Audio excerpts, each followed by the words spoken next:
व्यासपीठावरील समस्त मान्यवर, माझे गावकरी मित्र मंडळी, बंधू भगिनींनो आणि माझ्या वडिलांच्या वयाचे माझे काका, सगळ्या समस्त काकू मित्रमंडळी, तिकडची भावकी, सगळे नाते ऋणानुसंबंध. आणि सर्वप्रथम मला आठवण काढायची आहे माझ्या आजोबांची, माझ्या आजींची, नानासाहेब मानाजी तिडके आणि गजराबाई नानासाहेब तिडके. ते आज असते हे सर्व पाहायला तर त्यांना खूप जास्त आनंद झाला असता. माझे आजोबा म्हणायचे की माझ्या वडिलांना क्लास 1 ऑफिसर करायचं, तर ते थोडं नशीब असतं म्हणा, किंवा नशीब असं गोल फिरून कधीतरी काम करतं आणि माझ्या रूपात आलं हे माझं भाग्य, सौभाग्य आणि तुमच्या सर्वांचे आशीर्वाद आणि माझ्या माता पितांची पुण्याई. आता काय होतं की मी म्हणजे एवढं असं पब्लिक स्पीकिंग कधी केलेलं नाहीये आणि तुम्ही मला पुत्रासारखं प्रेम दिलेलं आहे, तर पुत्र काही चुकीचा बोलला तर माफही करायचं असतं, ते तुम्ही आता थोडं लक्षात ठेवा. आणि कसं आहे, मी 4 वर्ष मुंबईत राहिलेलो आहे, सगळे मित्र थोडे नॉर्थ इंडियन होते. आता दिल्ली वगैरे मध्ये इंटरव्ह्यूचं प्रिपरेशन असताना आम्ही सहसा इंग्लिशमधूनच बोलायचो, तर एखादा शब्द वगैरे येऊ शकतो, तर त्यामुळे मी माफी मागतो. तुम्हाला जर नाही समजलं तर तिथेच थांबवा, मी माझा पुरेपूर प्रयत्न करेल मराठीत समजून सांगायचा. आता कसं होतं की मी काल परवाचीच गोष्ट आहे, मी म्हटलं की काय सत्कार वगैरे करायची गरज आहे, म्हटलं मीच येऊन प्रत्येकाच्या घरी भेट देतो, काय गायडन्स करायचं ते करतो म्हटलं. आणि पाहिलं ते पोस्टर, भव्य सत्कार. म्हटलं आता मी मुंबईत राहिलेलो आहे, दिल्लीत राहिलेलो आहे, काय भव्य असणार आहे म्हटलं. इथे येऊन तर कळलं मला की भव्य इथेच आहे, तिकडे काही नाहीये.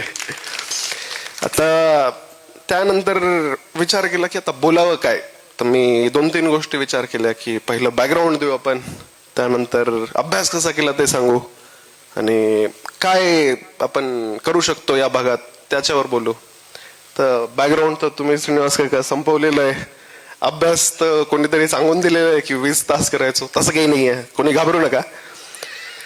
आणि हे बघा की आणखीन एक गोष्ट सांगायची आहे मला की आता मी जस्ट एक्झाम संपवलेली आहे, मी ट्रेनिंग घेतलेली नाही आहे, तर माझे जे विचार आहेत ते आत्ताही रॉच आहेत, मला असं प्रोफेशनल ट्रेनिंग भेटलेलं नाहीये आणखीन. तर मला नाही वाटत IAS जिल्ह्याचा बॉस असतो, तो तुमच्या सर्वांच्या सेवेसाठी असतो, सिव्हिल सर्वंट. आणि माझी इच्छा तीच आहे. आता कुठे भेटतं काय भेटतं ते काही मला माहित नाही, पण या सर्व कार्यक्रमामुळे त्या मातीचा सेंट तर मला लागलेला आहे आणि मला नाही वाटत, जसं पप्पा म्हटले, विसरेल मी. आता इन जनरल मी तुम्हाला माझं प्रिपरेशनचं जर्नी सांगतो. मी 4 वर्ष IIT मुंबईमध्ये होतो, ते मस्त कॉलेज होतं. तिथे सगळ्या गोष्टी पाहिल्या की प्रायव्हेट सेक्टरमध्ये जॉब वगैरे कसा असतो, काय असतो, आणि शेवटी ठरवलं की IIT ठीक आहे, आता आपण UPSC करू. आणि टेक्निकली तर माझा हा 3रा अटेम्प्ट आहे. मी जस्ट डिग्री झाल्या सहज असं अटेम्प्ट दिला होता आणि क्लासेस वगैरे, म्हणजे मी एक फाउंडेशन कोर्स घेतला होता, पण 1 आठवडा फॉलो केला आणि मला कळालं की हे तर म्हणजे यांचा सिलेबस संपण्याचं हे दिसतच नाही. तर पहिला प्रॉब्लेम UPSC मध्ये सहसा येतो की तुम्ही एका क्लासेसच्या मागे जाता आणि त्याचा सिलेबसच संपत नाही, तर हे एक मेजर प्रॉब्लेम असतो. दुसरा एक प्रॉब्लेम काय असतो की सोर्सेसच खूप जास्त झाले आजकाल, की काय फॉलो करावं तेच कळत नाही, तर प्रॉपर गायडन्स लागतं. आणि इथे मी आपल्या गावातील तरुण पिढी जी आहे त्यांची मदत करू इच्छितो. तिसरं, आता म्हणजे पूर्ण त्या जर्नीमध्ये काय की पहिला मग 1 वर्ष अभ्यास केला, मग 2024चा अटेम्प्ट दिला. जसं पप्पा म्हटलं की थोडा हवेत होतो की हमारा नहीं होगा तो किसका होगा, तो 0.8486 मार्क्सने गेलं माझा प्रिलिम्स.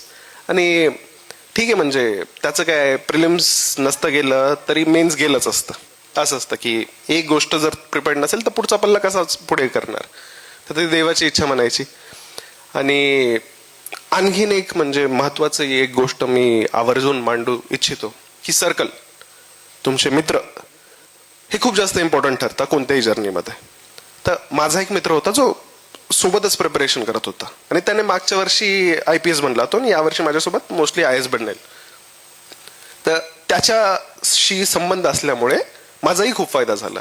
तर लोक आसपास असेच ठेवा जेव्हा तुम्ही एखादी गोष्ट करताय, ज्याने म्हणजे तुम्हीही ध्येय वेडे व्हाल आणि तुम्हीही एफर्ट म्हणजे कॉम्पिटिशन असावी त्यात. आणि ते करता करता आता पुढचा अटेम्प्ट 2025चा दिला. त्याच्यात म्हणजे फेब्रुवारीमध्ये थोडं पोट दुखायला लागत होतं, तर थोडं ChatGPT डायग्नोसिस वगैरे केलं तर वाटलं हर्निया वगैरे असं दिसतोय.